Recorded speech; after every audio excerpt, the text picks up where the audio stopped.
Hai, saya Coach Hendra Hilman. Saya kembali akan memberikan beberapa tips untuk Anda sehingga Anda dapat memanfaatkan ini sehingga nanti bisa bermanfaat buat Anda dan bisnis Anda. Saya menjadi salah seorang bisnis coach di Action Coach Bandung dan saya adalah head coach di Action Coach Bandung ini.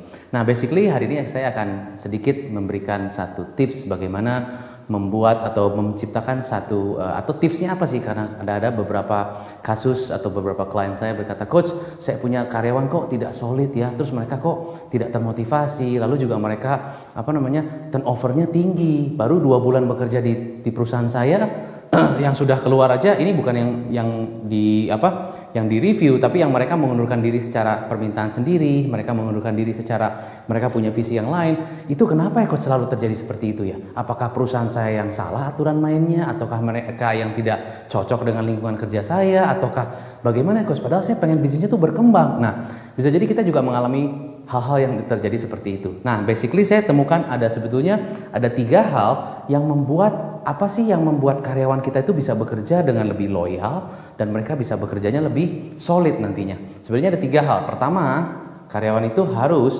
bisa belajar di perusahaan kita.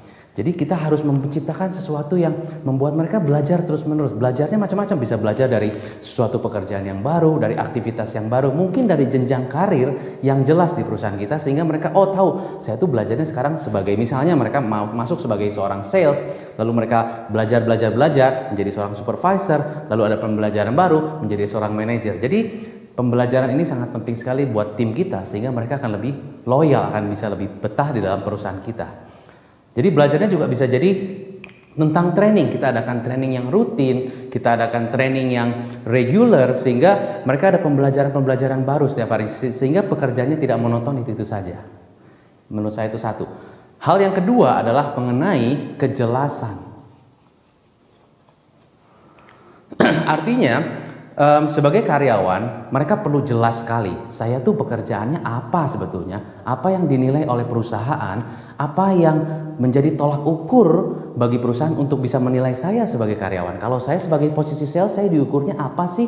Wewenang saya sampai di mana sih? Hak dan tanggung jawaban saya apa sih? Aturan main perusahaan seperti apa? Nah, kejelasan ini sangat penting sekali buat karyawan, karena begitu mereka tidak jelas, mereka kan bilang, wah ini perusahaannya gimana? Saya bekerja sebagai apa? Posisi saya sebenarnya utamanya apa sih? Soalnya saya rangkap pekerjaan. Saya kadang-kadang jadi sales, lalu juga kadang-kadang saya jadi customer service, kadang-kadang saya jadi OB juga gitu ya. Kadang-kadang bisa jadi saya bisa jadi leader juga. Jadi sebenarnya tugasnya nggak tahu, serabutan juga, saya nggak jelas. Nah, sementara saya kan pengennya ada kejelasan yang jelas. Juga bukan hanya kejelasan dari aturan main, juga kejelasan dari struktur. Posisinya sebetulnya saya ada di mana sih? Dan itu job desk saya yang utama tuh bagaimana sih? Nah, ada beberapa perusahaan yang tidak clear mengenai job description dan mengenai struktur, bisa jadi timnya itu tidak termotivasi dan tidak solid. Akhirnya mereka memutuskan untuk, wah daripada nggak jelas, mendingan saya pindah ke perusahaan lain. Bisa jadi seperti itu karena tidak jelas. Mungkin perusahaan memiliki hal-hal yang tertulis seperti misalnya, aturan mainnya begini. Tapi apakah itu bisa diterjemahkan ke dalam action sehari-hari pada karyawan nggak? Kalau mereka tidak jelas, aturan main hanya sekedar aturan main, mereka akan merasa tetap tidak jelas. Akhirnya mereka akan keluar. Hal yang kedua. Hal yang ketiga adalah lingkungan kerja.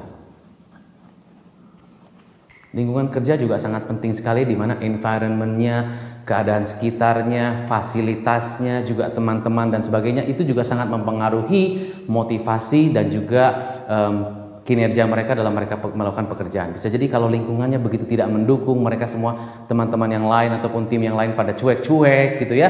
Terus misalnya contoh, saya sebagai karyawan baru, saya masuk ke dalam satu perusahaan, lalu semua yang ada di situ semuanya tim lama semua. Karena lingkungannya tidak mendukung saya atau tidak merangkul saya sebagai tim baru, bisa jadi nanti ada timbul geng-geng gitu loh, ada geng lama sama geng baru. Akhirnya apa? Ya udah, akhirnya tidak cocok dan sebagainya. Akhirnya nanti membuat satu kubu-kubu tersendiri, dan akhirnya bisa jadi kalau memang terjadi kubu-kubu, atau bisa jadi yang baru ini malah sendiri ditinggal, yang lama kelompok sendiri. Nah, sehingga lingkungan ini tidak mendukung, bisa jadi mereka tidak, mungkin aturannya jelas, strukturnya jelas, tetapi lingkungan tidak mendukung, mereka pun bisa akhirnya tidak betah dan akhirnya keluar ya. Nah, itu ada beberapa hal, 3 hal yang saya pikir adalah penting untuk kita sebagai pemilik bisnis yang bisa memperhatikan bagaimana selain kita juga pengen bisa punya tim yang winning team, pengen bisa membentuk tim yang solid, kita harus tahu juga ada 3 hal yang perlu kita perhatikan supaya tim kita lebih solid dan lebih termotivasi. Oke, itu saja tips hari ini. Mudah-mudahan apa yang saya berikan hari ini bisa bermanfaat untuk Anda dan untuk bisnis Anda dan tentunya juga untuk tim Anda supaya lebih loyal dan termotivasi. Sekian, saya Coach Hendra Hilman. Sampai jumpa di tips selanjutnya.